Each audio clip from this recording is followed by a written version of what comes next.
Good evening. I call to order the Issaquah City Council Services and Safety Committee. My name is Chris Ray. I'm the chair of the committee. Joining me this evening are Councilmember Mariah Batiste and Councilmember Victoria Hunt. The agenda this evening includes a report out on Human Services grants for 2017, contract performance and monitoring update. We're going to address Agenda Bill 7522, creating Visit Issaquah organization. Agenda Bill 7494, amending IMC Chapter 16.4, construction codes, permit fees. And finally, Agenda Bill 7582, short-term funding request for budget process improvements. Thank you. So let's get going. So first up, we have Martha Sassarossi to talk about the 2017 Human Services grants. Yes, thank you for having me. Can you hear me? Okay, great. So I'm going to provide an overview of 2017 funding, contract performance, and monitoring. So the objective is really just to share kind of the impact of the work and funding in 2017. And I'll just start off with a little bit of background and kind of reminders. So we're part of we have a biannual grants process. Funding awards for 2017 and 2018 were determined in 2016. The human services element of the comprehensive plan calls for the city to play a supportive role in providing for this community's human service needs. So the city largely does that through its human services grants. And grants are awarded to nonprofit organizations who provide services that help our community members to meet their basic needs and achieve a better quality of life. And the city participates in a 17-city funding collaborative. And that collaborative uses a shared application, contracting timeline, and reporting tools for their human services grants. So first, provide an overview of funding, and that can be found on page 1 of the handout that was included with the agenda packet. So $371,500 in grant funding was awarded for 2017, and that funding went to support 53 programs operated by 35 organizations. The average program award was just over $7,000. And of the 35 organizations funded, 7 of them had not been funded by the city in the prior round, so they were kind of new to this contracting experience in relationship with the city. And so that's a fairly substantial amount. That's 20% of our grantees. And I would also note that that might reflect a few things. So some organizations, some of those new organizations are ones that kind of are longstanding ones that were able to increase their footprint a bit more to more substantially serve Issaquah residents. And others are newer organizations who've really been building up their capacity and filling gaps within the sector on the east side. And I anticipate that the city will continue to see new applicants. So in our current application cycle, in particular, there are a number of community-based nonprofit organizations serving different cultural groups on the east side. And we've really seen them strengthening their work in human services in particular, and so anticipate, again, more new applicants. The chart on page 1 shows how funding was distributed across 5 goal areas. And this goal area framework was adopted during the last application cycle to help categorize and group applications. It was originally created by the United Way of King County, and we've just adopted it as a framework to help group like programs. And so while United Way of King County no longer uses it, east side cities tend to use it, again, to help organize and also then to be able to kind of compare across the cities to see where our funding is going. So I'm just going to take a moment to go over those 5 goal areas and the types of services that you might see funded within them. So first is goal area 1, food to eat and roof overhead. So that includes programs like emergency shelters, food banks and feeding programs, and basic needs supplies like diapers or hygiene products. Goal area 2 is supportive relationships within families, neighborhoods, and communities, and it includes information and referral services, free rides, and home chore assistance for seniors, and legal assistance, and actually quite a bit more. It's a fairly broad category. Goal Area 3 is safe haven from all forms of violence and abuse, and that includes shelter, helpline, and counseling and advocacy programs for victims and survivors. Goal Area 4 is healthcare to be physically and mentally fit as possible. It includes counseling, medical and dental services, support groups, helplines, and other programs to support whole health. Goal Area 5 is education and job skills to lead an independent life, and that includes things like skill development, learning English for work, technical assistance, job prep and placement, and employment support for individuals with disabilities. So that's an overview of the funding, right, high level. I want to speak a bit to contract performance. So of the each of the 53 programs is contracted to provide services which are measured and reported quarterly as service units. We set annual targets and track progress over the course of the year. And each program reports on anywhere from 1 to 3 service units. So one example would be a legal assistance program. They might track both the number of free legal clinics that they provide and also the number of hours of free legal representation for a particular household. And across all 53 programs, 94% of service unit targets were met, which is fairly strong, especially considering the number of new grantees that we were working with and getting them kind of up to speed on how we do our contracting and reporting. Grantees also submit 2 annual reports that provide information about program-wide performance. So we're looking just beyond the Issaquah residents who were served by a program. So one is a demographics report that helps us to see how different segments of the population might have been supported and kind of how diverse of a population the program's serving, so we can see, okay, are they reaching folks who have lower incomes, who may have disabilities, folks who may have language barriers. And then we also receive an annual outcome report that shares results beyond just kind of those program outputs. So beyond measures of hours or outputs delivered. So one example, if we look at programs that provide therapy to young children with developmental delays, their service unit might be a measure of how many hours of therapy were provided, but an outcome measure would look more at a pre and post assessment of their developmental milestone achievements. So did they, post 6 months of therapy, make progress and achieve new development milestones? So it's really trying to get at the question of, is the client better off after having received these services? And so that captures the reporting and kind of contracting pieces. For monitoring, and this will be on the bottom of page 1, all 17 cities have agreed to a shared monitoring policy. So all the cities in that funding collaborative. And that policy requires us to monitor all quarterly and annual reports for accuracy and timeliness.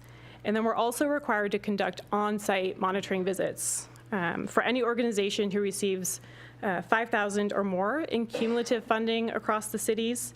And so each of those agencies need to be visited once every 3 years. So one of the benefits of the funding collaborative and shared policy is that we split the responsibility for those on-site visits. Otherwise, it would be, frankly, an overwhelming number, especially for staff of 1 for a smaller city, right? So we get to leverage staff capacity at those other cities. And so, for example, I might be assigned to 10 agencies. I take on the lead role for organizing that, but any city who provides funding is welcome to participate in those visits. So in 2017, 19 monitoring visits were conducted for programs that receive Issaquah funding.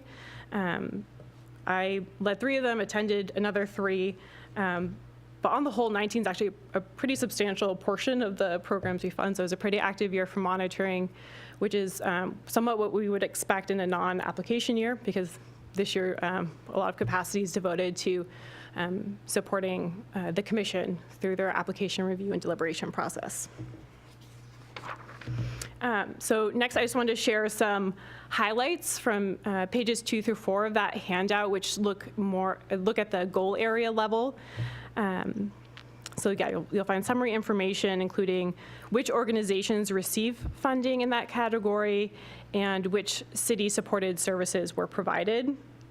So one highlight from Goal Area 1 is the 341 outreach contacts that were provided. So the city contracts with 2 organizations, Congregations for the Homeless and Friends of Youth, to have outreach navigators out in the community connecting with folks, including youth and young adults who are experiencing homelessness, and help connect them to needed services like shelter, like affordable health care, employment services, and so on.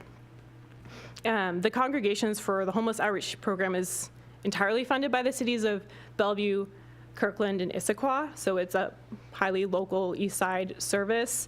And we even actually saw service units there, our target was exceeded by 13%, and I think part of why that program's been particularly successful or helpful here in our community is that that outreach navigator is tied in with our police department and with other city staff who are really out in community and may meet someone who's housing insecure, but may not have other ways of getting connected to services. And for Goal Area 1, I would just also like to mention that the city, alongside other East Side cities, is working to support increased capacity on the East Side to address the increasing number of households who are experiencing homelessness. And we're also working to support a more integrated homelessness response system in the region. So I'm talking about coordinated entry for all and kind of the system organized by King County and All Home through our continuum of care. And we're looking at how we more consistently measure performance for those programs. So we're really moving folks into permanent, stable housing. Highlights from Goal Area 2 include helping seniors to get to appointments with 180 rides, and also 100 hours of help completing chores so that they can continue to age in place. In Goal Area 3, city support provided 250 hours of legal and general advocacy for victims of domestic violence and assault. And those are really critical, comprehensive services for survivors. In Goal Area 4, you'll find one of the new organizations funded by the city in 2017, and that's Therapeutic Health Services, and they're a behavioral health service provider. So city funding for their programming supported the provision of counseling and comprehensive treatment services. In Goal Area 5, there were several new organizations, including HopeLink. The English for Work classes provided as a part of their adult education program were particularly successful in Issaquah. So we're happy to see that program grow. And really, I want to leave you with a few more broader thoughts, and then I also welcome questions. I just want to say that, so these contracts have the direct impact of providing needed services to our community members, and they also foster stronger relationships with our nonprofit partners. Through our support and work with providers, we get another perspective on what strengths and needs exist in the community, and how the city can partner to address those needs. Also, through our participation in the funding collaborative with the other King County cities, we benefit from their experience, lessons learned, and shared capacity. So that's really been a benefit to the city. And lastly, following this year's application process, we'll be working to establish new contracts for 2019 and 2020. And so very much what we learned from performance in 2017 and our experience in 2018 will help to shape up stronger contracts in 2019 and 2020. Thank you. Any questions for Martha? Councilmember Hunt. Thank you for this presentation. It's very thorough, and it's great to see all of the results from the funding so far. I see that on contract performance, it's 54 of 55, and 54 of 55 seems that programs that met contract requirements, that seems like a very high percentage, 99 or so percent, but it does stand out that it's 54 of 55, and so I wondered if you could speak to what that was about. Yes, so one of our newer service providers and again, this is an example of an organization who's been able to expand their footprint a bit to serve Issaquah residents, particularly around employment services. And in their first year, they were struggling a bit with making, I think, good referral partnerships with nonprofits located in Issaquah to get folks into their training and apprenticeship program. And so they only partially hit their targets. They didn't get there all the way. And so we've been working with them to see, okay, well, in 2018, in year 2 of the contract, how can we get you up to the full, your full target? And that's the one instance where we did not fully pay out on the contract. I have one other question about the monitoring. You mentioned that there were 19 monitoring visits, and so does that represent 19 of the 55 programs where you actually went and visited the site of the program? 19 of the 35 organizations. So just because with some of the visits, we're able to monitor several programs if they fall under one organization. Thank you. Councilmember Batiste. Thank you. Thanks for the presentation, Martha. A lot of great information.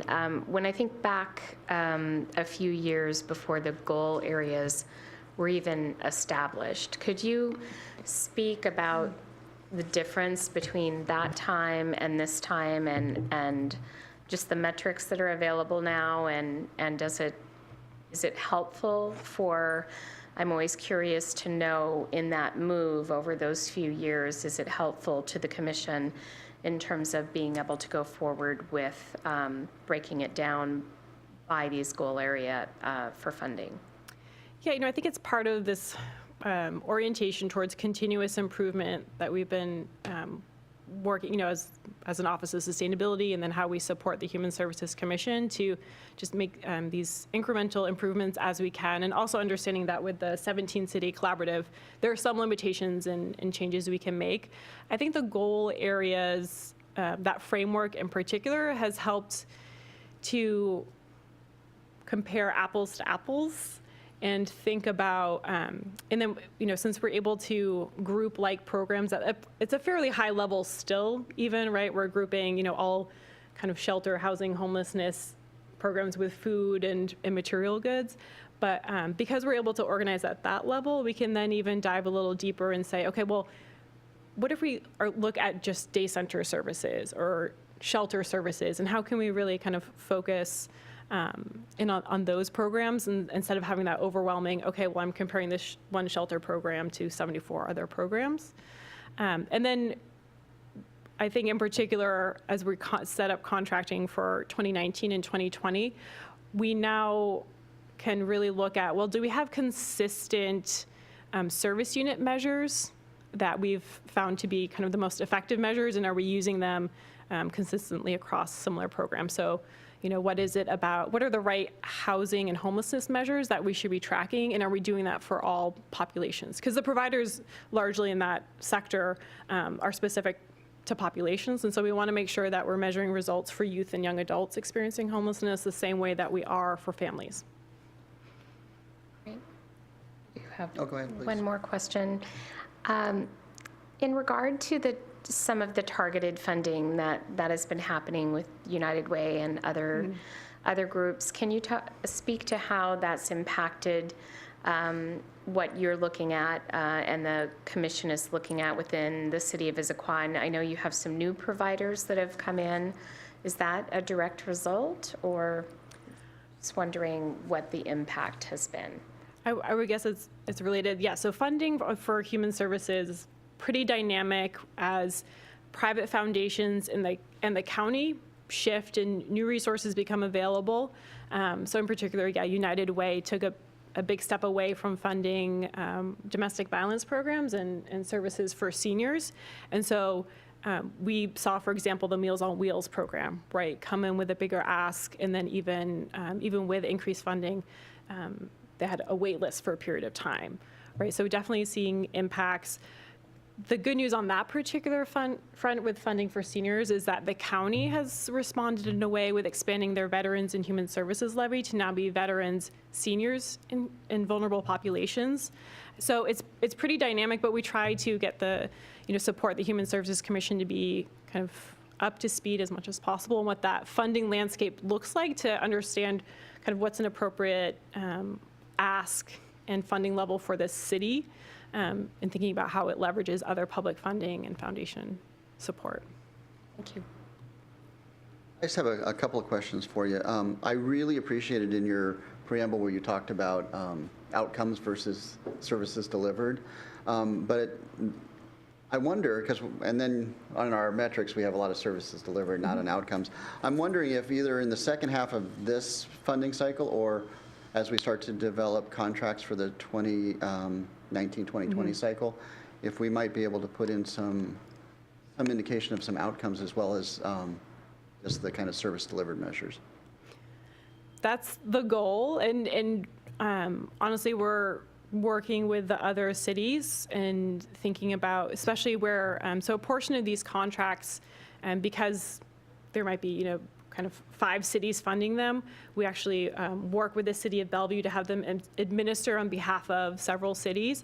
And so with that contract, and because we have shared reporting, we have to have agreement from the funding cities on what the service unit measurements are and what the outcome measures are, and also take into consideration the capacity that the organization has to measure these things in a consistent and sound way.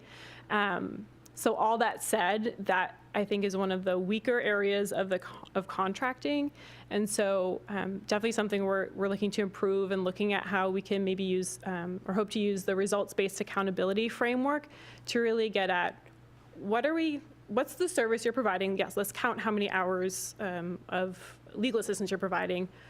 What's the quality of that service, and how are we measuring the quality? And then for performance, what's the impact? How are you demonstrating that this person's quality of life was improved? So we're working at getting to that kind of second and third element of performance, because we've really historically only had the quantity piece. Any other questions? Please. Martha, under the contract performance, the 54 of the 55 programs met contract requirements. That is out of the programs that have been funded. Is that correct? Right, yep. So is there, for that one program that didn't meet the contract requirements, or former groups that have not met the contract requirements or have needed some help? Maybe they don't have a professional grant writer, or they're a smaller organization. Is there any help for them, either in Issaquah or regionally, to better understand how to step up to those contract requirements? Yes, and honestly, so much of what shapes how the contracting process goes is what gets included in the applications up front, because that's what we're making, right? The commission's making funding award recommendations based on that content. So, for example, at the outset of this application cycle, we had 2 funder workshops to really give an opportunity for potential applicants to walk through the application and hear from the cities directly about what they're looking for.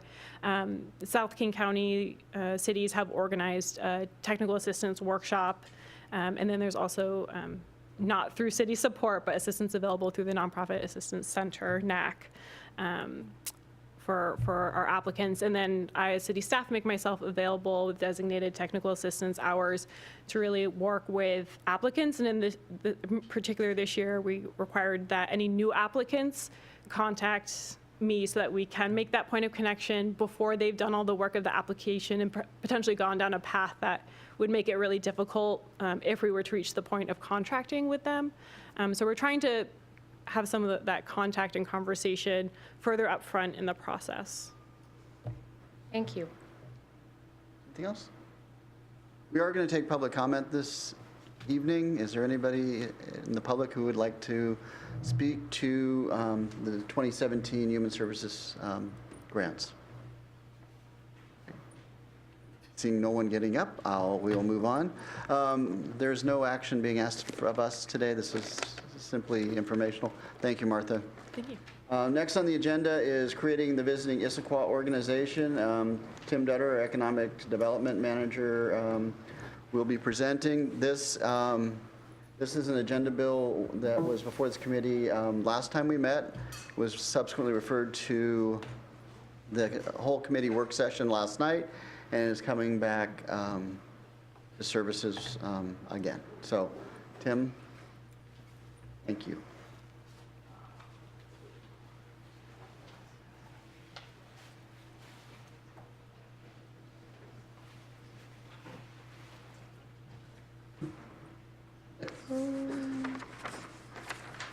Tim, these are, Are they different? Oh, those are my notes. You're going to want those. you're going to want those. You only need one. Well, Yeah. All right. take this one. I see. Thank you.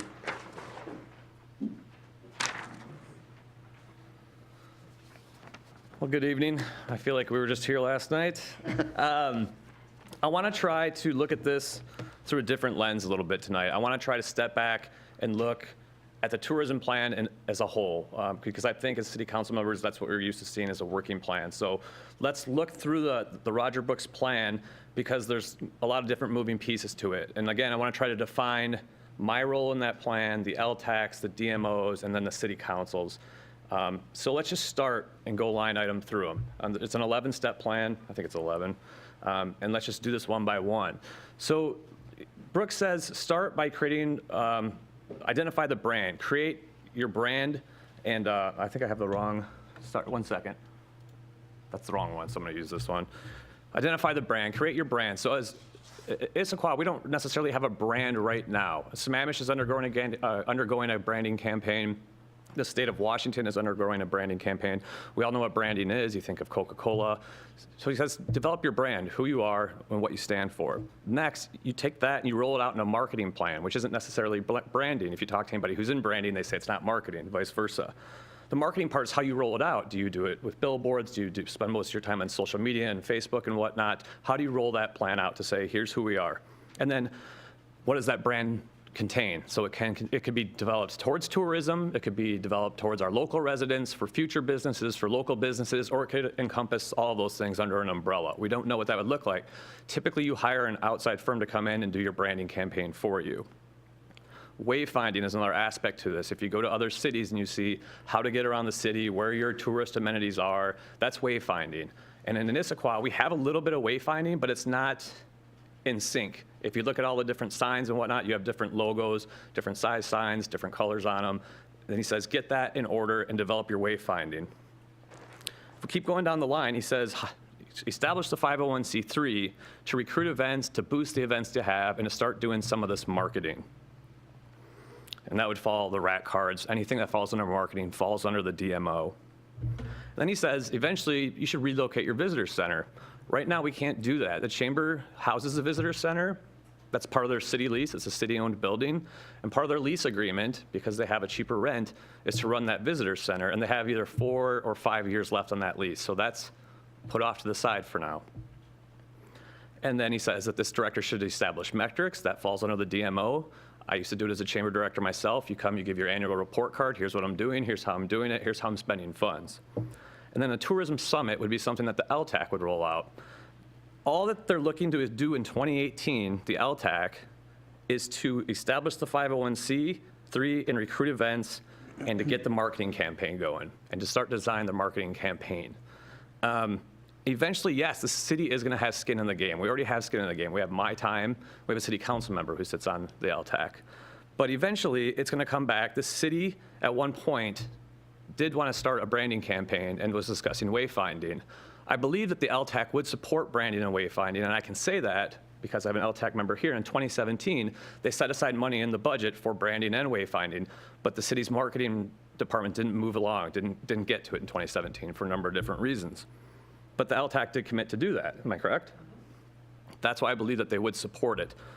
But as of now, we have very small it's a very small amount of funding that goes into what we're asking for now. In 2018, they're asking allow us to go file the articles of incorporation, which the LTAC will pay for. So the LTAC has set aside startup fees for attorney fees and for accounting fees. So they will pay for that. It would just be me putting some of my time into filing the articles of incorporation and starting the organization, and then we would go hire the director. So looking back at the plan, does this start to help see a bigger scope of it? Are there any questions about the Roger Brooks plan? Councilmember Hunt. So my understanding of the plan was that the brand was to come before the destination marketing organization. Is that also how you interpret the Roger Brooks study? In the order that he recommended, yes. But we haven't gotten to branding because the city hasn't led on branding yet, which the LTAC would support. My recommendation would be to get this director in place and let them help steer that branding effort. And then let this organization help steer that branding effort, along with the Economic Vitality Commission and some of our councils and committees as a collaboration. Okay, and then I also noticed that for marketing plan, so the first steps, or what I would think would be the first steps, which would be identify the brands and marketing plan, there is a city and grant component to those. And so I guess I'm wondering about the timeline for how you see those working with the DMO if it were established, and also the funding sources. And you mentioned that the LTAC would support branding, but there's also listed here proposed funding sources also being city and grant. Sure, so that's up to the city council, whenever they want to initiate the branding campaign and to start that. Like I said, the LTAC's on standby for that. City council did set aside an amount of money for branding in 2017, and I think it was $30,000. At that point, the LTAC said, we'll match it. But the marketing department, again, never got around to getting branding off and going. So when the city council is ready to make branding a priority and lead, the LTAC will support it. And I think having a director and a DMO in place would be a great asset to that and support that.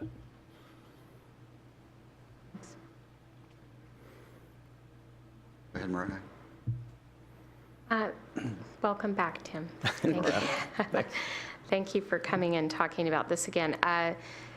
So in regard to what would be done within the city and what would be done in the nonprofit, there definitely are, marketing elements and that kind of thing that could be done in the city. So do you see those just working together as a partnership? I'm just trying to go a little bit further down the road to follow up on the question that was just asked. Can you clarify that? I'm not sure what you mean. Well, when you're talking about wayfinding or branding or some of the money that might have been set aside or some of the work product that might be done by the city, how would that work in unison with the work that would be done in the destination marketing organization? Sure. So typically when a city does branding, and I did this in Wisconsin before I came here, the organizations adopt the brand. So the chamber adopts the brand and the logo, the DMO adopts the brand and the logo, and the city does, and sometimes the downtown association does. It's supposed to be one effort moving forward in collaboration. But the city would need to lead on branding and on wayfinding. But LTAC, I believe, would support that. But it would be a collaboration. And do you see that just from work plans and timelines, are those two things aligning as far as you can tell in terms of being able to have the work done by the city in terms of wayfinding and branding? It seems like what you're saying is that needs to come from the city side. So I guess what I'm asking is, do we have the bandwidth? Is that in the city plan, and is that going to work in conjunction with the timing of developing the DMO? So it could. So in 2018, again, we're just trying to get the DMO started. If the city decided in 2018 we want to undergo a branding campaign, they're there to support it. If it doesn't happen until 2019, that's okay as well. So it depends on what the city council wants to do and where branding and wayfinding is on the city council's list of priorities. Thank you. I have one question, and it deals with the scope of the Brook study and the tourism plan. And this really came out last night at our work session, that tourism is a lot of different things. It's people coming from afar to go geocaching. It's people coming from near to mountain bike down Tiger Mountain. It's people coming to Salmon Days. So what is the scope of the plan? Is it near, far, both, local? So if you ask the LTAC, it's heads and beds, right? The LTAC typically will focus on heads and beds because you have hoteliers. If you create a tourism board with people with diverse backgrounds, diverse expertise, and you have some people from marketing and some people from nonprofits, I think that you'll find that the focus is on heads and beds, but they'll realize tourism encompasses a lot of different things, all those things that you just mentioned. And although they're not always heads and beds, we still see in economic development a return on investment because those people aren't necessarily staying overnight, but they're spending dollars here, right? So I would believe that the DMO would support those events, but that's something for them to evaluate. And that's up to the board of the directors and the executive director. So I'm speculating. Yeah, okay. Anything else? Oh, Vicki? I have another question having to do with this conceptual tourism plan. Performance metrics, it seems to me, is very important. And I would also think that it would be towards the beginning of the planning stage that you would consider the performance metrics. I'm just wondering how you see that fitting into the timeline, and also if you see the city versus LTAC leading that or working together, kind of continuing along with the how do these things align, and how does the city's plan align with the LTAC and with the proposed DMO? Sure. So I've sat on a visitors board for 3 years, and I know we know we can measure sales tax. We know we can measure heads and beds, hotel stays, and see an increase in that. But there's actually another formula that you can use, and I've seen downtown associations use it as well. And you can tell the impact from events and from certain marketing. I don't know the pro forma. I'm not a tourism expert. But the executive director and that board of directors, one of the first things that they would do is design those metrics and measurables, right? And as city councilors, you'd want to see them come back and report to see if it's doing what it's supposed to do.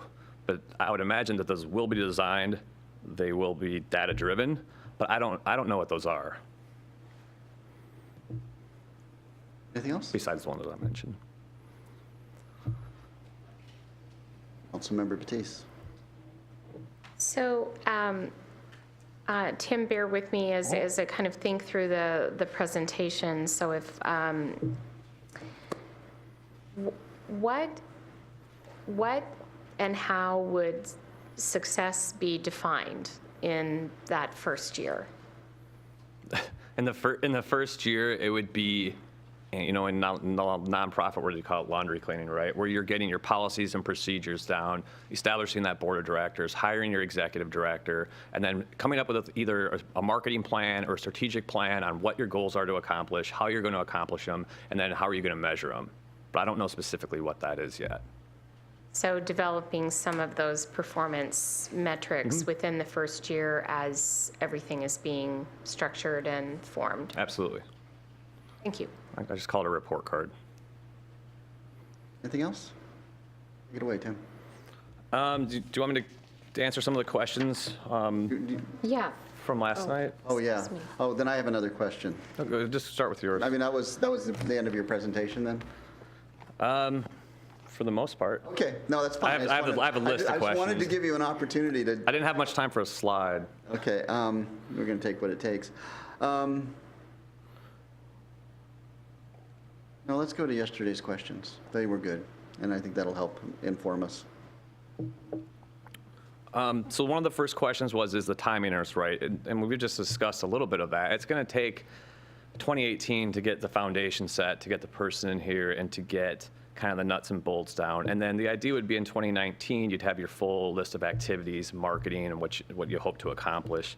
The LTAC's been working on establishing this DMO and the presence of it, or a tourism presence for 2 years at this point.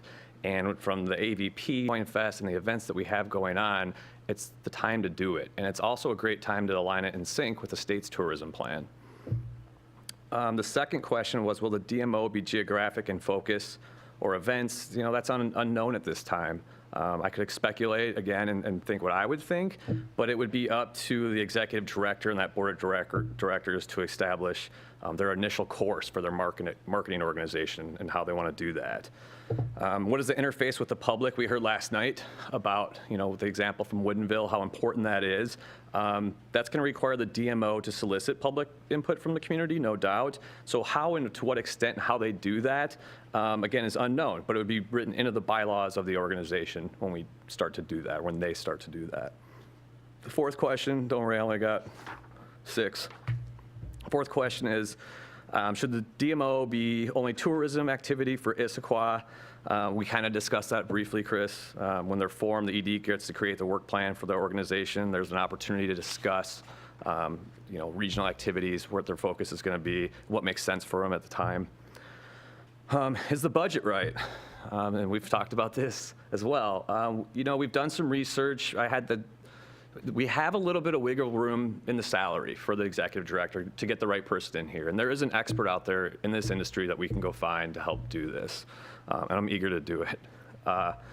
In making phone calls today, the salary range I've come across is between about $90,000 to $100,000. And we have enough wiggle room without doing a budget amendment, or we can raise it to that. If we need to go higher, if we go out to hire this executive director and we need more money to fund that person's salary, then you would see us come back and ask for a budget amendment from the LTAC that they would request it, that we could increase that amount.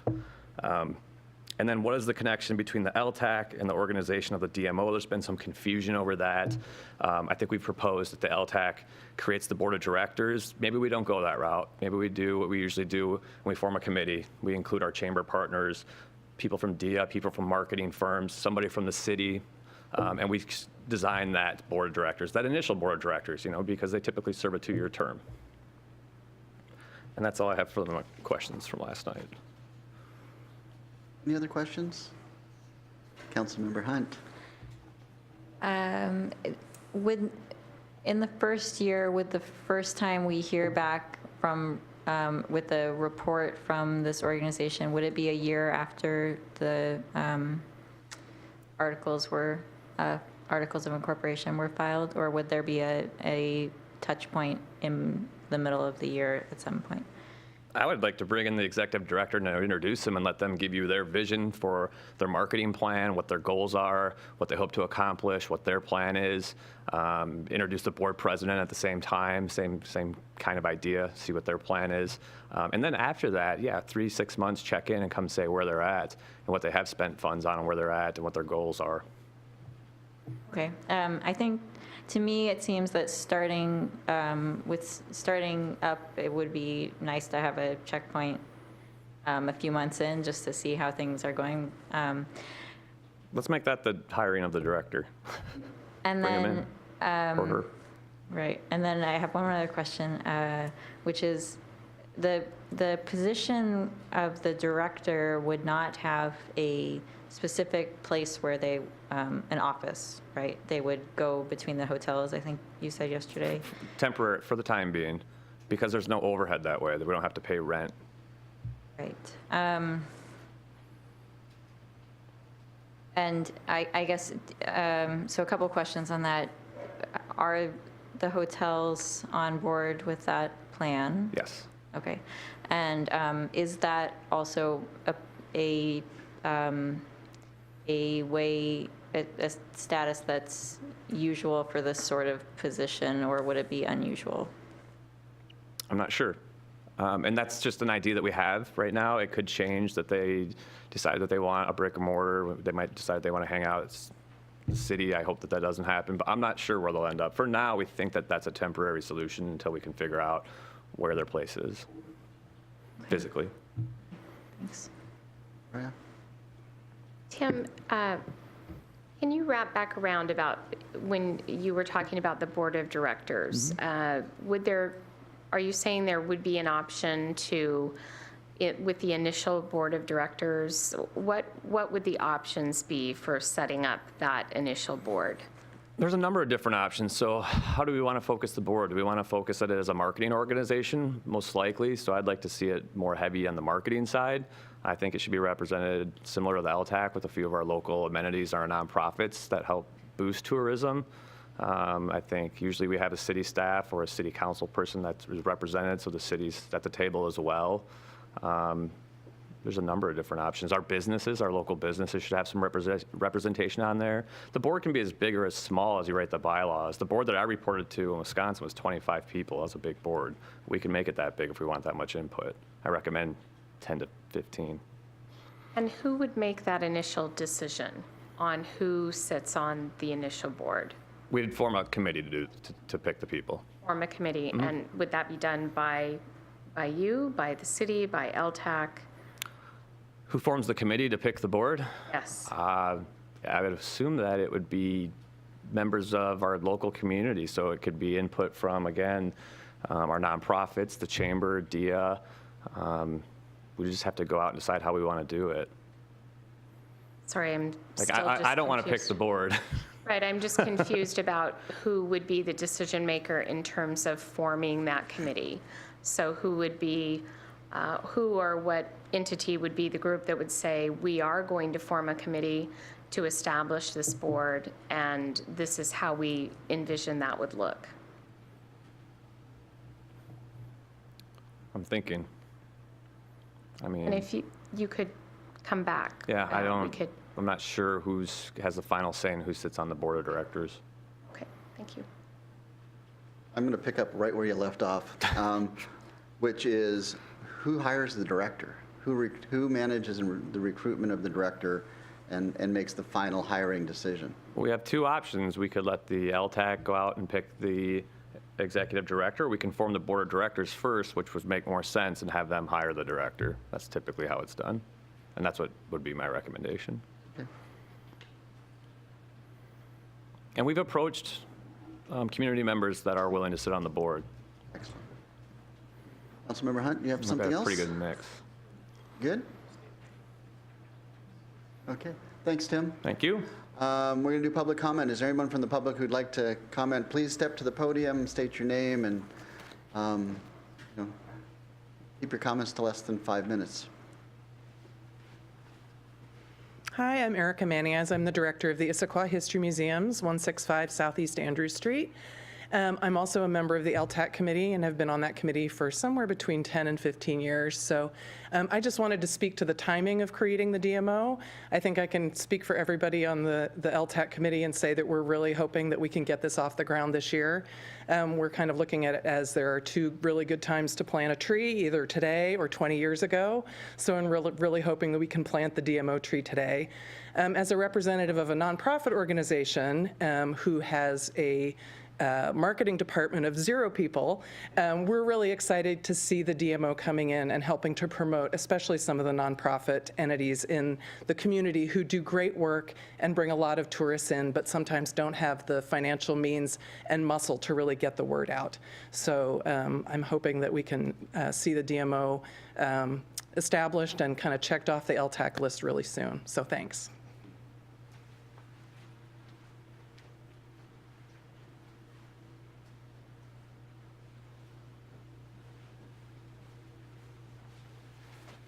Good evening, Ron Fall, 520 Mountain Park Boulevard. Where's the bike? Oh, sorry, had to take that home. So there's actually, in project management, there's 2 ways to tackle a project. You can do it through an agile project, or you can do it as a waterfall. A waterfall is basically, it's a sequential. You start with A, you go to B, you go to C, as each one completes. Whereas an agile project, you can actually start in parallel, so you may have 5 or 6 different elements moving all together, so when they all finish, the project itself is complete.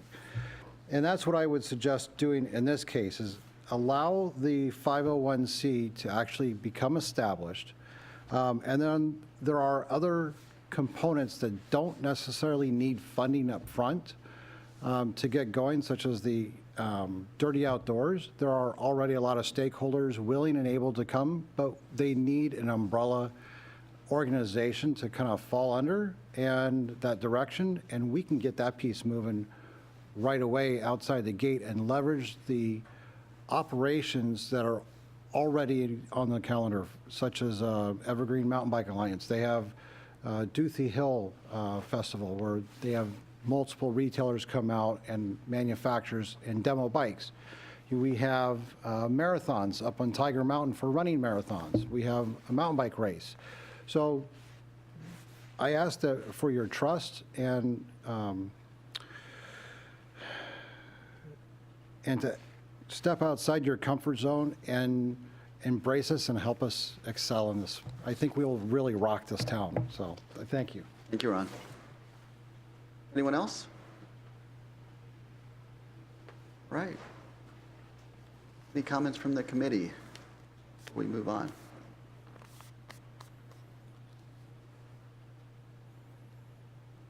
You don't, I do. In terms of deliberation? Yeah, in or- terms of deliberation, just your thoughts based on the presentation and the comments. Councilmember Hunt? I think that this is an important, it has the potential to be a really important organization for the city, and I think that we do have a lot of really valuable assets, a lot of things to be really proud about in Issaquah, as has been highlighted by a number of the presentations we've seen this evening and also last night. I think that there are still some uncertainties which make me a little bit concerned as far as the board. This did come up in our earlier conversations as well, the uncertainties regarding the board. Nonetheless, I think overall, my impression is that with the LTAC funds, there's only a limited number of things we could do. This is a recommendation from an expert, and I think that the report is a few years old, but still, I think valid. And I guess I would still like a little bit more certainty regarding the direction we're going with the board and through the board to the director, as they're contingent on one another. But otherwise, I think that this plan of using the LTAC funds to establish the organization, I think that has the potential to really highlight some of the special things about Issaquah and also connect the dots in a number of ways. For example, sports events and the sports medicine focus of the city. Councilmember Batiste. So thank you. I too appreciated all the public comment and all the presentations that we saw last night and throughout. And it is really exciting to think about in terms of all of the amenities that we do have here in this city, and listening to some of the nonprofits come forward and talk about how that could help them and help the city. I guess I still have a few questions or things that I think I would like to see as we go forward, and so I'll just name what those are. And so one would be having established checkpoints where we could find out about the progress and understanding the cadence of that. The other would be public interface, and having that understanding how that would actually look as we go forward. And the last thing would be that in terms of the board, I would like to see a committee formed. I think that would be an important element of having being able to work in sync with the group and having more community input. That's how I see it. So I'll just leave it there and say that those are things that I would like to see incorporated. Thank you. I love the idea of a DMO. I like the idea of promoting tourism in Issaquah. And I've been really struggling for the last month since we did our last briefing with why I was uncomfortable with this, and it really, I think, crystallized during the work session last night and today, and it really comes down to is tourism is more than heads in beds, as we say.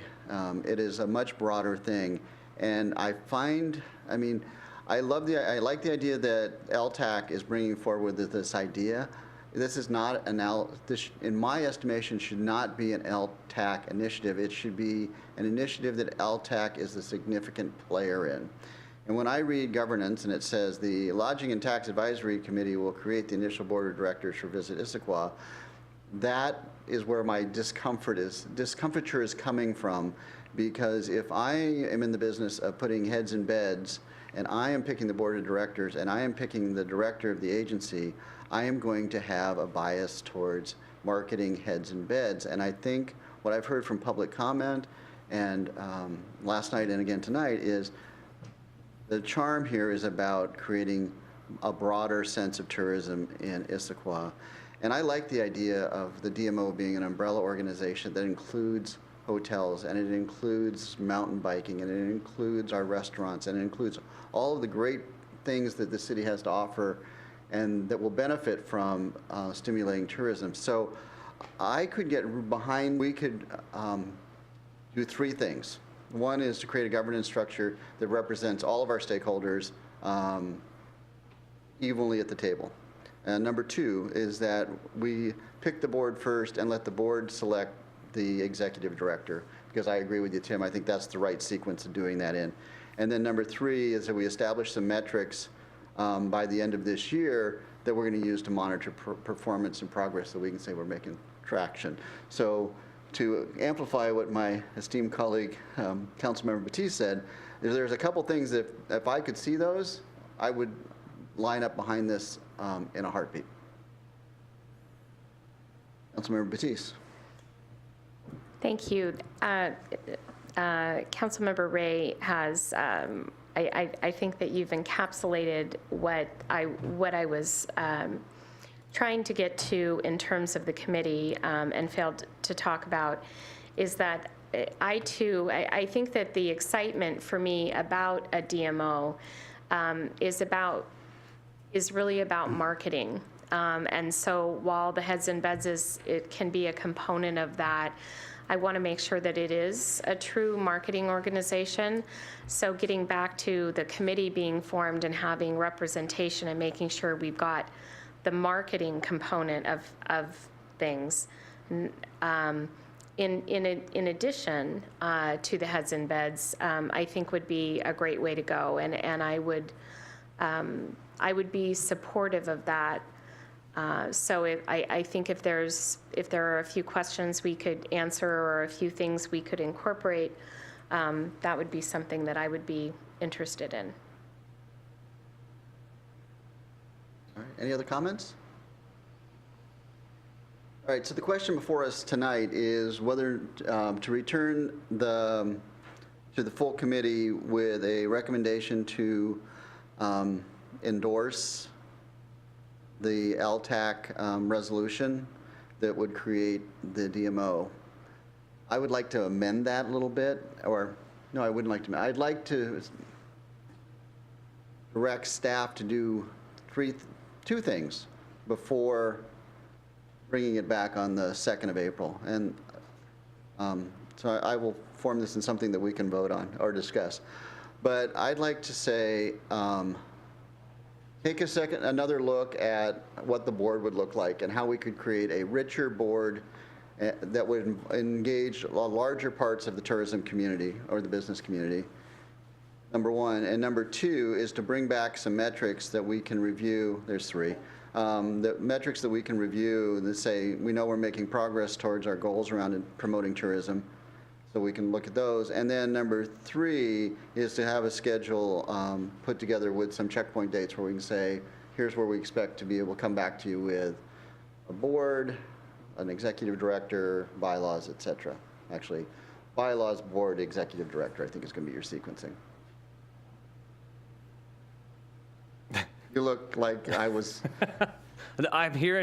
I'm just trying to bring you back. City Council's role is you're looking at the entirety of the idea, and it's these line items, It's an accept or reject. It's not an alteration. So I'm pushing back a little bit, but that's the way the state law has written it. Well, no, I get that. But what I'm suggesting is we take a little bit different tack. And I understand that LTAC funds need to be used to promote lodging. I mean, it's a perpetuating cycle. And I think that a large part of the DMO will be on lodging. But I personally can't get behind just creating a designated marketing organization for the sole purpose of promoting lodging in Issaquah. I think it is incomplete and it is inconsistent with what I heard both tonight and last night from the public about what they want to see tourism is. So I think, and I'm going to stop here in a minute and let you guys jump in, but I think that heads and beds is a important pillar holding up our thing, and I think we should use our LTAC dollars to drive that so we can be in conformance with state law, but it has to be in concert and coordinated in a larger marketing effort, or I think we fail. Any other comments? I see Keith Niven walking towards the microphone. I have a procedural question. Would it be possible to form a committee before the articles of incorporation are filed for the 501c?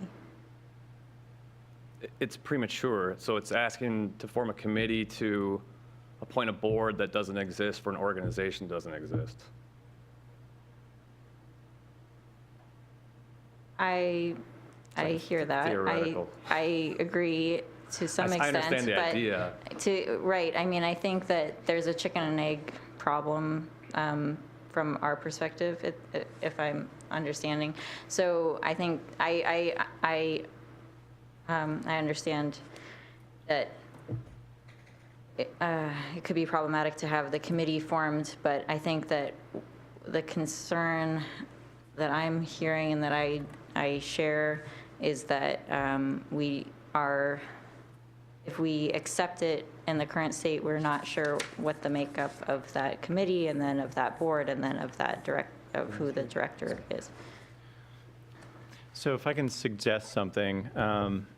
So I don't think what you've asked for is unreasonable. But what I think what you've asked for is maybe different than what LTAC had intended. So what I would suggest possibly is that we go back and convene an LTAC meeting, and I'm looking at Erica and Tim. And, so right now, so the selection committee to form the board, that's not, I don't know that that's a problem. If metrics, what I heard you guys ask for is that the metrics would not just be oriented to heads and beds, but would also be about other tourism aspects within our community. So that would be something that I think we would want to talk through with LTAC and see if they would be comfortable with what you guys have asked for in terms of your short list. I don't think it's unreasonable, but I think it's potentially a broader scope than probably what was discussed at the LTAC committee. So it seems like we should go back to LTAC, talk this through, and see how LTAC feels about the ask. And if LTAC is behind the ask, then I think we come back to services, have that conversation with you guys, and if we're all green-lighted, then we move this agenda bill back to full council. But it seems like we need to go back to LTAC and have a conversation about this conversation, because it seems like it's just, again, I think the scope, again, it's, if the scope is more holistic citywide tourism, then maybe there's a conversation about, does the council want to put any skin in the game at this time other than what's being brought forward by LTAC to accomplish that bigger scope? Absolutely. Councilmember Batiste?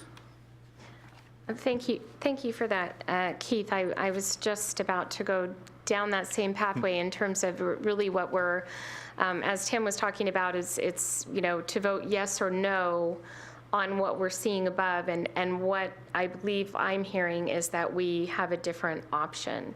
I'm not sure that I am ready to look at that and say yes, but it seems like the conversation is evolving. And I would like to see it more focused on marketing and a broader scope. And I would agree with the amendments that Councilmember Ray has brought forward. I would add a piece about public engagement. I'd just like to see a touch point, not only on coming back and reporting back, but also just how we can talk to the community about this and get some feedback on what's happening. And I think we're almost really, I think we're all traveling down the same pathway, but it's a little bit of a different and a broader option. I'm wondering if this may, if we're going to wrap around with LTAC, if this should come back to Safety and Services. Thank you. So I'd like to suggest that we direct staff to convene LTAC to explore a broader scope of the DMO, and that we bring this Agenda Bill 7522, creating the Visiting Issaquah Organization, back to the April 10th, 2018 Services and Safety Committee. Second. All in favor? Aye. Okay. Passes unanimously. Thank you. Thank you. Thanks, Tim. Thanks, guys. Thank you, Always fun. Tim. Great discussion. That was really good. All right, next on the agenda is Agenda Bill 7494, amending IMC Chapter 16.4, Construction Codes, Permit Fees. And we have Harry Hinton tonight presenting. Welcome, Harry. Welcome, Services and Safety Committee. I guess I need to see if I can get myself set up here real quick. Yeah.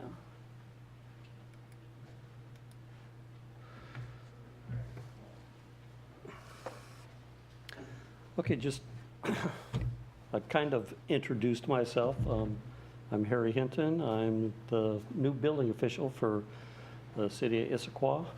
And I'm here tonight to present two things that we would like to address as far as the construction code for the city of Issaquah.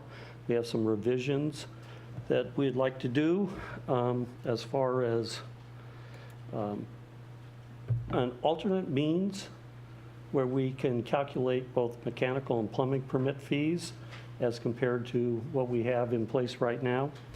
And also, we want to modify and improve our expedited plan review fee, which has been in place now for about a year. Briefly, what I'd like to back up and kind of give you a little, kind of clarify how building permit fees and plan check fees are calculated. Those, the fees are based on evaluation. Now, ICC and in the past other codes have provided a valuation table, and it's based on cost per square foot and the different type of occupancies that are used. The mechanical and plumbing permit fees then are added to the building permit fee valuation. So you get a total valuation. Off of that, the plan check fee is calculated, and that's normally 65% of the building permit fee. And this, just to show you, this is the table that is provided by the International Code Council, and this is the valuation fee table. And you can see across the top, that's the type of construction. You can see down the side, that's the occupancy. And this table is created, ICC takes numbers from across the country, and then they create a average construction cost figure, and they provide this to jurisdictions to use so they can base their valuations, so they can create the building permits and plan check fees. This is the breakdown of the table that is used to calculate the building permit fee. And you can see it starts off at $1 and up to $500, and you have a base fee, and it goes all the way up to $1 million and then so much per thousand. So that's just for background, so you kind of have an idea where we come to get our building permit fees, how we calculate them, and then off of this, then we have the 65%, which then creates the planning review fee. Okay? Got any questions? You're kind of, It's pretty convoluted. okay, I guess that's pretty straightforward, okay, I'm going to back up. So my interpretation is that it's complicated, but each fee is kind of related to the fees are interconnected. So one fee cascades down to the next fee. Okay, I'm going to back up and clarify it for you. I gather I didn't do a very good job, so. Okay, an applicant comes in and they have a project. We have two ways that we can calculate that fee, the building permit fee. They can provide us with a valuation for their project. Then we take that and the valuation, then we would go into this table here and break it down and come up with their building permit fee is going to be. The building permit fee is just for the structure, okay? Or if they come in and they aren't clear or we have a question, we can go back to this table. The building code is very specific, and it breaks it down into the type of construction, that's the materials that you're using to build it, and then the occupancy, who's going to be in it. After that is done, and we've calculated through this table the permit fee, then we would then calculate the other systems, mechanical and plumbing for here in Issaquah. That is, those systems are based on, in the past, a unit cost. So you look, it could be the size of the mechanical unit, let's say heater, or air conditioning unit, or plumbing. It could be based on a cost per fixture units would be drains, the size of a drain, how much water is basically going down a drain, also the plumbing, how much water is going through that. So you've got a specific cost for each of those. So then you calculate those, and then you add it back to the previous fee for the structure.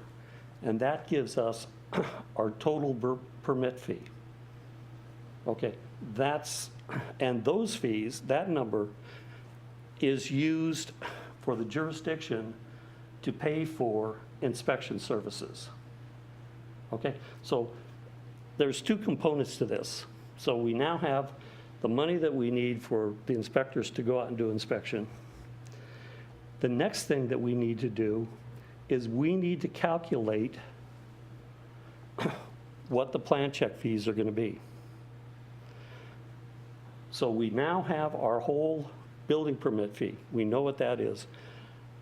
65% is what we use as the basis to determine what our plan check fee is going to be. Okay? Is that still muddy water, or I think we're good. you think you're good? Okay. So we've now talked about the unit fixture count for doing the mechanical and plumbing. It can be tedious having to sit there and look at a set of plans and calculate, Okay, we got so many toilets, we got so many sinks, so what we've decided, and you can make errors. And another problem that we have is with technology now, some of the things that we're getting, it's difficult to really pigeonhole them into how many fixture units for this piece of equipment. We don't know. The code does not address it. So what we want to do is we want to go away from using the fixture unit-based fee to a means where we take the building permit fee and we use a multiplier of 8%. And we can use that for both mechanical and for plumbing. That is now, instead of all the fixture units, that is now added to the building permit fee, instead of calculating them each single one. Is that clear, or is it still muddy? We're good. Okay. So that's the first thing that we want to do. We think, well, we know, and we've looked at this, and we've also worked with other jurisdictions who have implemented this, and they found that by going to the percent valuation, the cost recovery is, it's easier, it's less time consuming, there's less possibility of mistakes being made while we're calculating that. So I think this, my opinion is this will be easier for staff, and it will be quicker, and it will provide a means also for our customers that come into the building department. They will be able to understand and figure this out also for themselves and understand it easier, because they can't even, it's difficult for them to do the fixture unit part of it. So that's the first component. That's what we're looking at, what we want to change right there. The other portion that we want to deal with is the city of Issaquah has had a expedited plan review fee in place for a year now. And this is for people, customers who, they have a project and they need, in their opinion, to have this moved forward. We don't have the staffing in-house to do this. So what we have to do is we have to send this out to consultants to do this. So the customer makes the decision that they want to do that. They want to send this to a consultant to do the review so that they can move their project as far as the plan review portion forward quicker. What we have right now is we have a base fee of $5,000 to cover administrative costs. We've looked at this, the staff that's been here and myself. It didn't feel like it was equitable. We thought that there's got to be another way that we can do this and have basically like a sliding scale based on the valuation of the project, and maybe get away from this flat fee.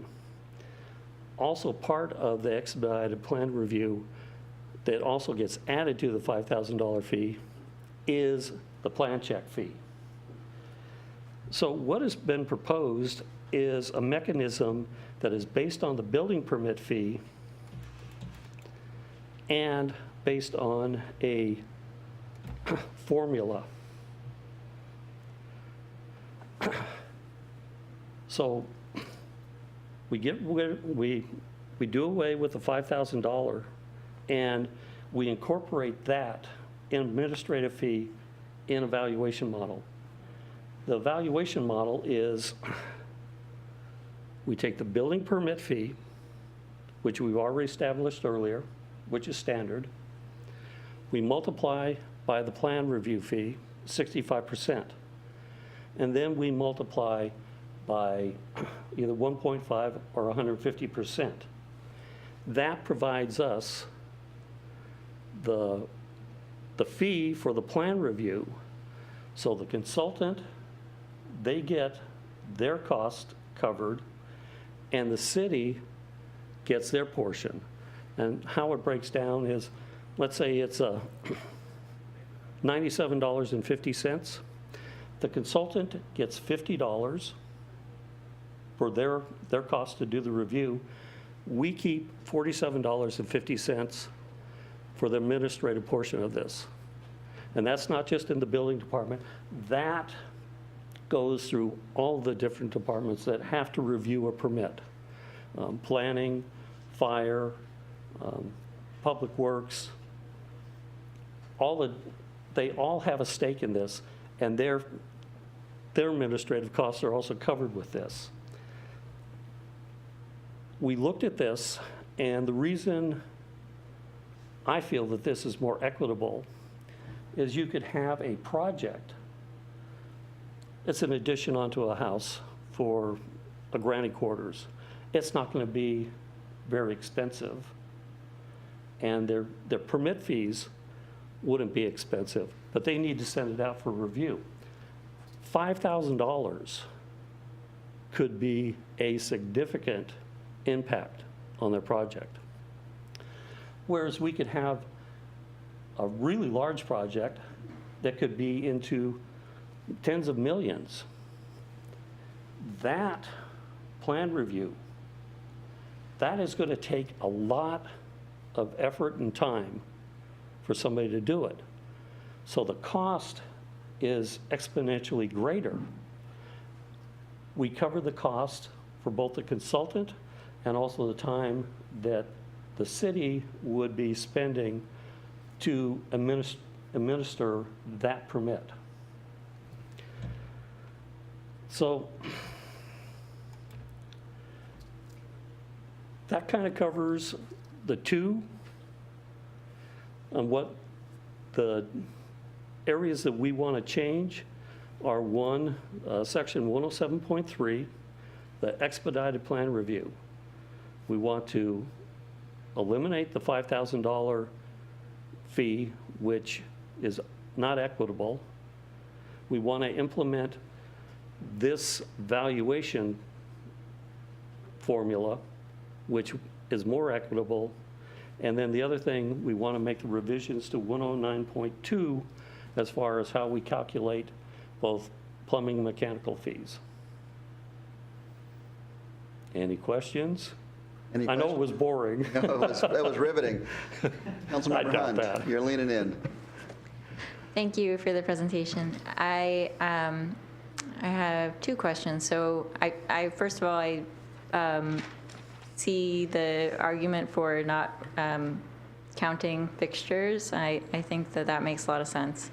I wondered, though, if there are any sort of exceptions or types of buildings where you might have very few fixtures, or if there's any sort of situation like that where it would kind of actually wouldn't make sense to use the valuation. And we do have that.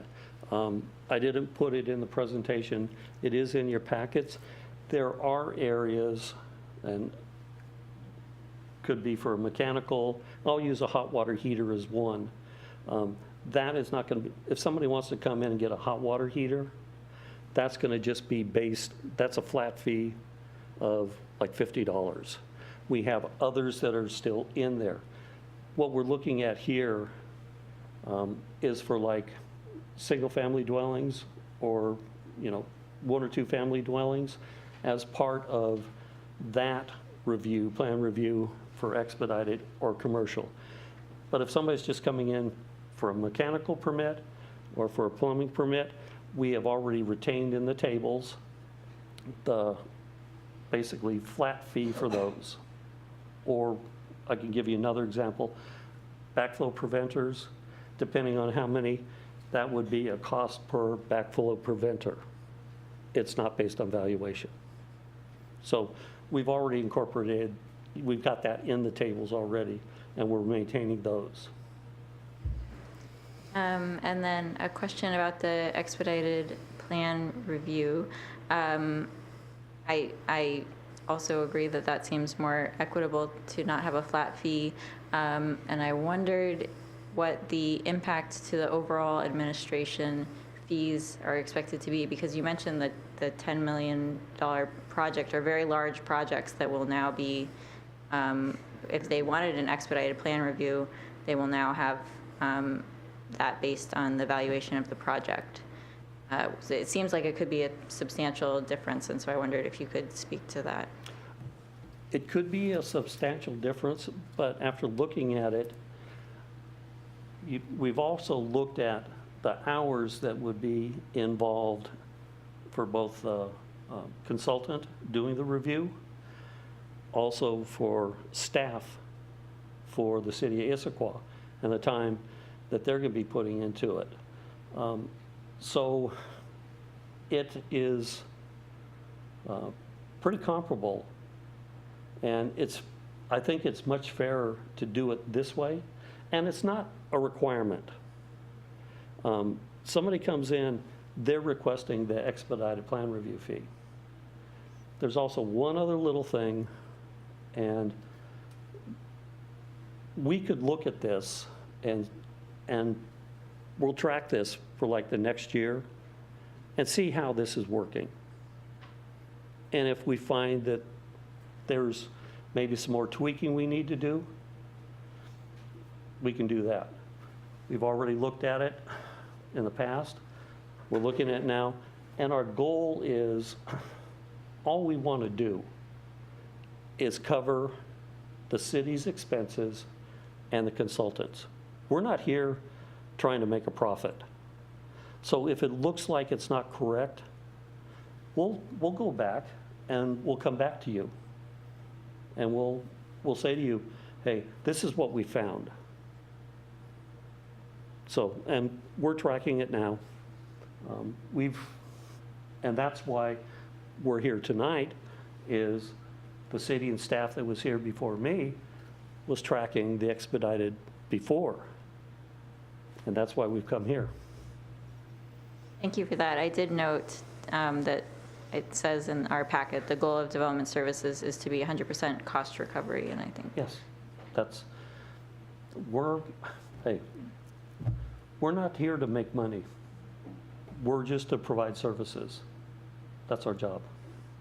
Cover our expenses and provide the service that our customers depend for. Thank you for the presentation. I've got one question and one comment. The expedited plan review, so this might be a silly question, but if it's not expedited and you're just going through a typical plan review, is there a fee? The fees are what I started with at the beginning. For somebody who just comes in and goes through our staff to do it, we have the building permit fee, and our plan check fee is 65% of that. Okay, And then it's done in-house. okay, so There it's isn't not any- the same calculation? This No. is only for the expedited plan review? Correct. And was there thought around making it the calculation for both the expedited and non-expedited? Does that make sense? We already have the calculation for the building For permit, okay, and then for the plan check portion of it. What we're talking about is when it's being expedited, it's not the building, the inspection portion of it, which is the I first. understand, Yeah, right, It's okay, just the plan review okay. that's being expedited, and the increased cost for both the administration and for doing the review work. Well, going forward with the calculation seems to make good sense to me in terms of making things more fair if you're coming in with a remodel or something like that. And we have been doing a lot of talking about moving, looking at revisions and moving toward that 100% cost recovery if we could. So that makes sense to me. Thank you. Just a really quick question. Have you done any historical analysis to say, looking at permits over the last 3 years, if we apply these new building permit fees, what it would do to total revenue collected? And would change revenue collected, just looking retrospectively? We don't have that for the last 3 years. If you would like, we could do that, and we could come back to you. we don't have that right now. I'd like you to do that, but I don't want you to come back to this. Okay. I scared you off, huh? Pretty much. That being said, and just a comment, I really like the expedited fees approach. It seems much more equitable to me, and I think will drive the correct behavior too. Councilmember Hunt. Oh, moving it in. All right, any other questions? All right, I'm going to open up thank you, Harry. That was great. Don't go far. I'm going to open up for public comment. Does anybody in the public have comments about amending IMC Chapter 16.4 construction code permit fees? All right, seeing none, we're going to move on. Any deliberation on the presentation? Councilmember Hunt. I think that these are both good common sense changes that do make it more equitable and also streamline the process in the case of the mechanical and plumbing permit fee changes. So I support these changes, and I also think that it sounds to me like these were changes that were made fairly recently. So for the expedited fee, for example, it was a year, and then you saw that the very large projects only had a 5,000, which is a very small percentage of the valuation of the project versus a remodel, and made a change fairly quickly. And then I also appreciate that this could be revised again in a period of time based on lessons learned. And so overall, I am in support of these changes. So I too, I agree with these changes, and I really like the idea of the removing the flat fee and focusing on the project size to make it more fair as you're going forward. And my only comment is I appreciated your comment about recognizing that we may not have this perfect this time, and we're going to keep looking at the data and tweaking it. So that's why I don't want you to come back and provide the data. I believe you can do that proactively. But I absolutely support this, and I'd like to move that we return this back to full committee on April 2nd to the consent calendar. I agree. All in favor? Aye. Aye. Aye. Passes unanimously. We're going back to consent on April 2nd. One thing I want to say really quickly. These three people, Keith Niven, Crystal Koki, and Keith Toomey, they have been such an asset in helping me to put this together. So I also want to say thank you to them.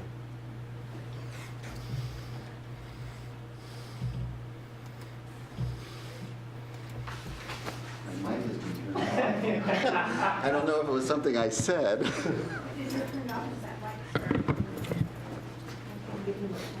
Yeah. Just change that up. Thanks. Thank you. All right, mechanical difficulties. Everything good? Okay. All right, next up on the agenda is Agenda Bill 7562, short-term funding request for budget process improvements, presented by Finance Director Jennifer Olson. Welcome, Jen, and good evening. Thank you. Good evening. Tonight before you is the agenda bill that was asked of the City Council for some additional funding for short-term staffing for budget development improvements.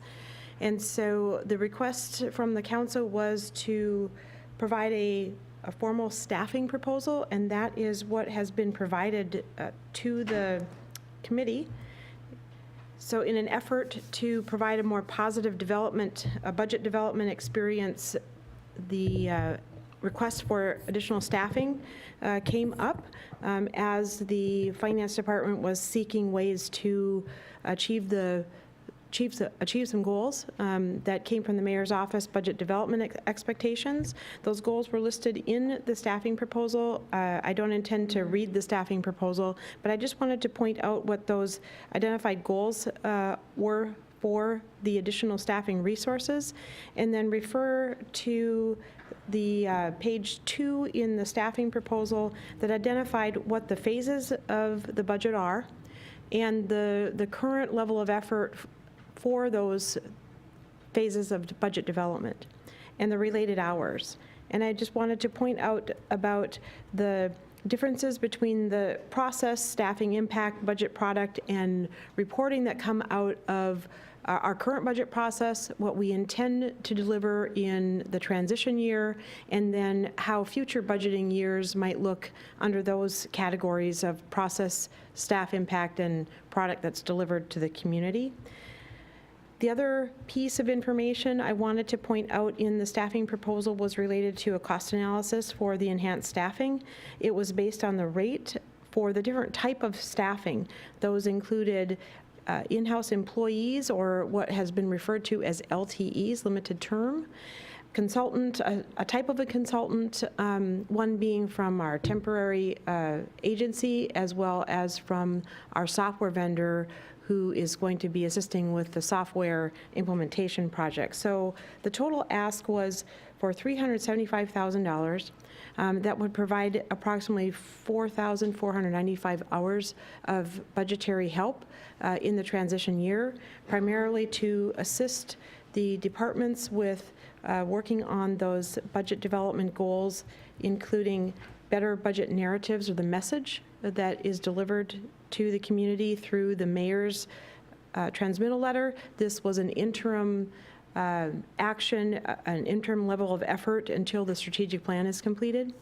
Improve the budget preparation with better forecasting, analysis, and monitoring of the budget stages, as well as better reporting, better delivery, and setting up the stage for a new way that the budget is intended to be proposed, and that's through a visualization tool, or what's called open book, and that's through data portals through the city's website ultimately. Last night at the council's work session, we discussed some feedback from the council with regards to the budgeting process. This is another conversation about staffing resources that would help us get there. So with that, I would be happy to answer any questions about the proposal. Councilmember Hunt. Thank you for your presentation and for the additional information that was pulled together very quickly for our purposes tonight. I have a question about the biannual budget versus the need for staff resources to switch to the new software. And so my question is, is this really more needed for the software aspect or for the switching to the biannual budget? And part of my question is because we are also, in parallel to this conversation, we're having a conversation about whether or not this is the right time to switch to the biannual budget. Thank you for that question. The switch to the biennial budget is just a piece of the new budget development process, or improving the budget process. That's a small component, I would say, of improving our process to deliver a budget to the city council and the community. So in terms of how the ask for the additional staffing was broken down, it was not broken down based on those goals of the mayor. So if perhaps you may be looking for, is there a cost piece associated with going to a biennial budget? That's not how we broke down the costs in terms of how we would tackle some of those goals. Does that answer your question? I think so. I mean, it is one of the goals, and so it may be hard to disentangle, but I guess That did answer it. I think that my question is because we are talking about potentially not going right now to the biannual budget. And so if we approve this money as it is, one of the goals for this is to transition to the biannual budget. And so how would that potentially impact the cost? Yes, I had anticipated that after last night's work session conversation, and so perhaps there could be a reduced ask amount, but again, we did not base the 375 ask on those goals. There may be a reduced effort or perhaps if we talk in terms of hours, again, the number of hours associated with transitioning to a biennial budget is not the way that we sliced the hours, and so there perhaps could be some reduction in the ask, but that's not a number that I would be able to provide for you tonight. Okay. And then also, I appreciate the table that is in our packet. That's the cost analysis for enhanced staffing table, which has the employees and the rates and the hours, and it's very much broken down, which I think was one of the questions that we had on council. So I appreciate that. I did wonder, is the consultant -2, is that the consultant from the software vendor? That's correct. Okay. And how did you come to that particular amount of time needed for that particular consultant and for the consultants versus the employees? I came to that as part of the analysis based on the amount of effort that type of staffing or those hours would be centered around the budget phase of budget entry. So because we have a capital project where we have resources in for doing just that transition, migrating data, working on the actual budget entry of purely numbers. And so there is existing staff that would handle some of that because the migration of data is going to happen electronically. We're not keying in this data. And so the reason that there's a small number of hours for that is primarily to support the budget phase of budget entry. And so I used approximately a quarter of the amount of time that I felt that it would take, which is essentially about 780 to 820 hours of budget entry time, and just divided that by 4 because there's other restaffing resources that we would use to help for budget entry, as well as the departments will be doing budget entry. And so I felt that, that was the small piece of the overall ask for the additional funding. Thank you. I'm still working. Okay. Just a couple of questions. And I'm not quite sure I understand the table that is on page 2 called Budget Phase Level of Effort. I love it, I think, but I don't know that I get it. So if I look at the column that says current, the 7,080 hours, that's, so that was the level of effort last year. That was the level of effort last year and prior years, and the level of effort in those budget phases. So if we take the total amount of hours for revenue forecasting, we spent approximately 10% of the time on revenue forecasting.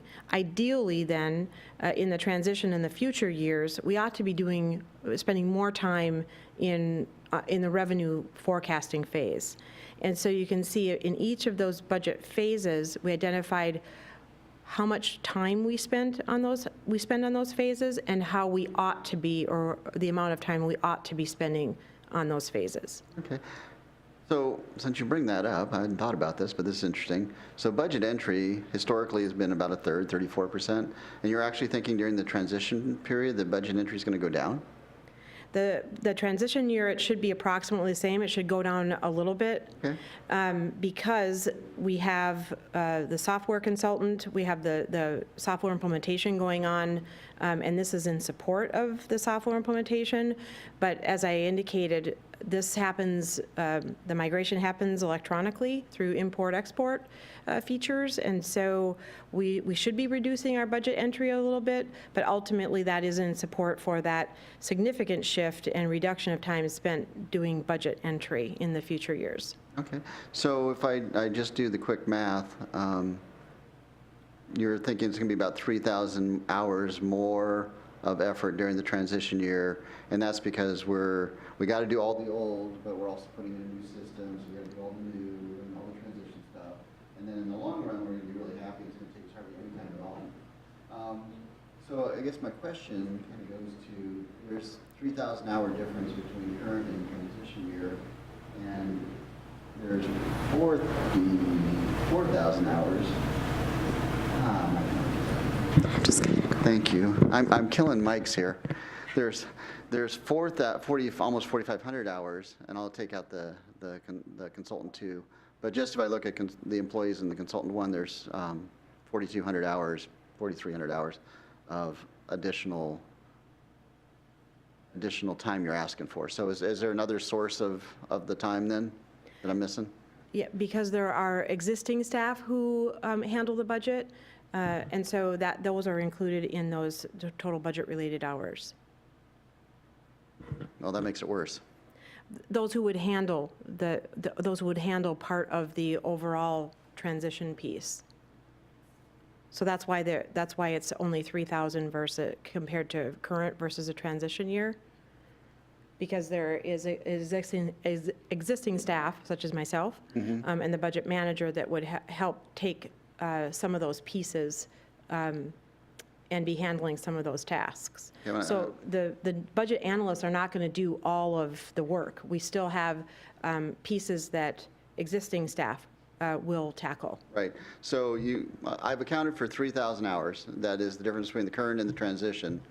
What I haven't counted for is what you're asking for is something like 1,200 in addition to that.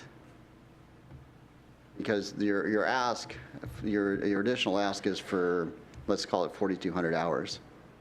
Well, let's just use the number there to make math simpler. 4,495 on top of page 3. You got the hours. And I'm okay if I'm missing something, but I'm just trying to make the numbers foot. So you've got 4,495 hours identified in the table on top of page 3, which is the net new ask for the 2 consultant positions and the 2 employees. And you've got a delta on the table on the bottom of page 2 of 3,000 hours. So if I'm just missing something, just tell me that. But what I'm reading is, okay, we got from current to transition year, and so to manage the transition, I need 3,000 hours more than I needed last year. And then I have an ask, though, for more than that. So I'm just wanting to understand what the additional ask is for. That makes sense? That's a very detailed question. And we looked at numbers as many ways that we could based on the different asks of, and I don't know as if I can articulate well enough because we do have internal staff that would be working overtime and so we discounted the amount of dollars that we needed with staff who would have to continue with the transition year and providing those hours. So the total, when we looked at the number of staff that we would need based on these terms, because we originally started with terms March to December, March to November, March to October, and that tallied 5,500 hours. So the ask in terms of numbers and the cost of the different types of employees, because it was asked for us to put the rates for the different types of staffing, is because we discounted or we credited back some hours that internal staff would have to take up. And so that may not make sense, but we can certainly provide another costing analysis looking at data a different way if that is what the committee is requesting.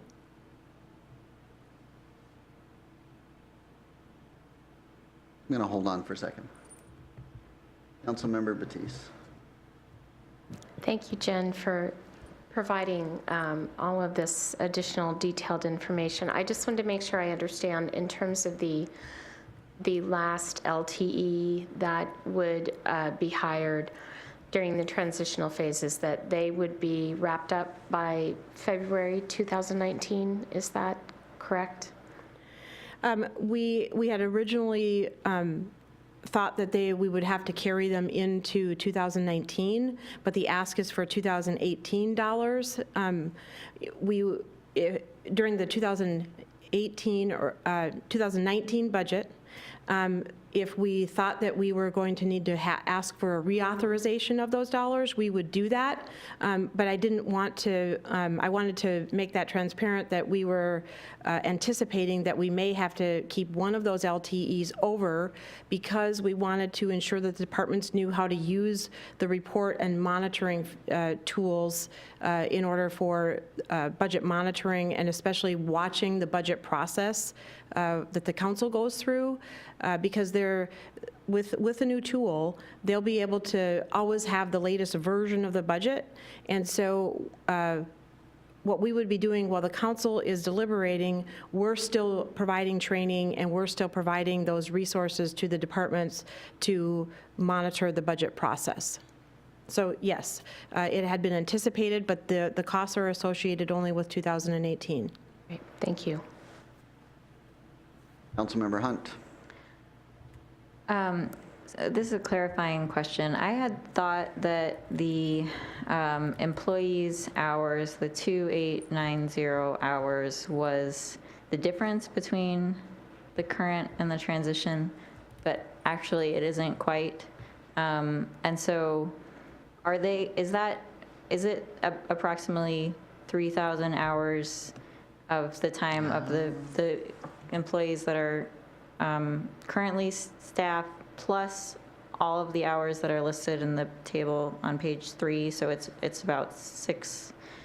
So the total hours, I guess, in the difference would be about 7,500 hours difference. I guess I'm going to ask you to repeat that because you're taking numbers, and for us to dissect that, I would recommend that to give staff an opportunity to do the math with you, because one, I would need you to repeat where you were pulling numbers and data, and then asking for us to go back and show the math and based on how you want to see the data. Okay, I will, can I try to rephrase maybe more clearly my question? So my question is really, are the additional hours that are in the enhanced staffing ask, is that completely in addition to what is predicted to be the increase in hours for existing staff, which is also an increase in the work time that will be needed? I'm still not clear on what you're asking. So you're asking that the 4,495 hours, does that include hours that may be handled by existing staff? Right, the increase from current to transition. There's an increase of work time from current to transition, and so I'm wondering if that is expected to actually be in total more like 7,000 hours total, or if there's some double counting between the tables. But I can also write it down and email it to you, because I recognize that it's complicated. It is complicated, so I just want to see if I understand. So you're looking at the 10,150 hours minus the current amount, the current 7,080 hours, so that's the 3,100. And so you're asking for the difference between that 3,100 and the 4,495, and what makes up those hours, and who would cover those? No, not exactly. I was asking if there's an expected increase of 3,000 hours for finance department budget services, plus all of the hours for enhanced staffing. I know where you're going. So let me see if I can ask it a little differently. Okay, and if not, I understand that it's complicated, and I will also, Yeah. I will email it. And maybe it's so funny because we came at it completely differently. I was thinking that 3,000 hours, you were describing the net new work that was going to be required. That is correct. And I thought the 4,000, 4,300, 4,500, whatever number, was the resources you needed to get the job done. Right. Okay, so they're not additive, they're on opposite ends of the equation. So our net new work is 3,000 hours, which is the difference between transition minus current. And 4,500 hours is what's being asked for. So I think that's kind of was the root of my question is, you're asking for more than the delta between, the delta in the work you've identified. You've identified 3,000 hours worth of new work, and you're asking for 4,500 hours worth of new resources. That's correct. Okay. And because the intention in the transition year is that existing staff who have other roles to play would be able to attend to some of those tasks that are not being handled. However, that the ask for funding asks for the full amount, because it would be maybe a not to exceed, but we want to be mindful that the existing staff who have handled the budget in the past will likely or may have to continue on with their level of effort at the current rate of hours that they put in for the budget development process. Got it. Any other questions? Well, thank you, Jen. So we've been asked to review this and return it to the council and to authorize 3 budget positions, 2 of them being LTEs, 1 being a contract is what it looks like. And then to direct the finance director to put $375,000 in a subsequent 2018 budget amendment utilizing the general fund. Councilmember Hunt, do you have a question? I have a question about what Councilmember Ray just said. Is that true that it's 2 LTEs and 1 consultant? Because it seems like it could be a combination. It wasn't connected to any specific number of LTEs or a consultant. It was so that we could use the resources effectively, and primarily because of timing, we may get the staffing type consultant 1 quicker than we would to bring an employee in-house, but it was to give some flexibility to the administration for quickly ramping up and executing on the additional staffing types that we would need. Let me restate that. So it's to authorize funding for 3 budget analyst positions, and how you do that is not material, and to direct the director of finance to include $375,000 in a subsequent 2018 budget amendment utilizing the general fund. Question? I just wanted to clarify again that it could be a combination based on the 375,000, but it would come in the form of either an LTE, a contract position, the vendor that you're working with, but not an FTE, not a full-time equivalent. That's correct. For 2018, it is not an FTE. Okay, I just wanted to make sure. No, I think that's a great clarification. When's next council meeting? March 19th. March 19th? March 19th, okay. We get it on the agenda for the 19th? I know the time is of the essence. I think it can, be discussed. I'm going to defer to in someone who's in leadership. the leadership. We would have to look at the, we would Okay, have to so look at the planning calendar. anyway, so I'm going to move that we return Agenda Bill 7562, short-term funding request for budget process, or budget process improvements to the full committee on March 19th. March 19th. And- pending approval by council leadership. Yes. Second? All right, all in favor? Aye. Aye. Carries unanimously. We're going to see if we can do it on the 19th. If not, we'll do it April 2nd.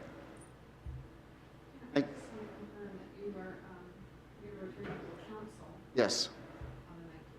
Correct. Regular business. Yeah, I think it'll be a spirited discussion again. But thank you for the work, Jen. This was great. All right, Good night. any other business? All right, we're adjourned. Thank you, Jen. Yep, thank you. Have a good night.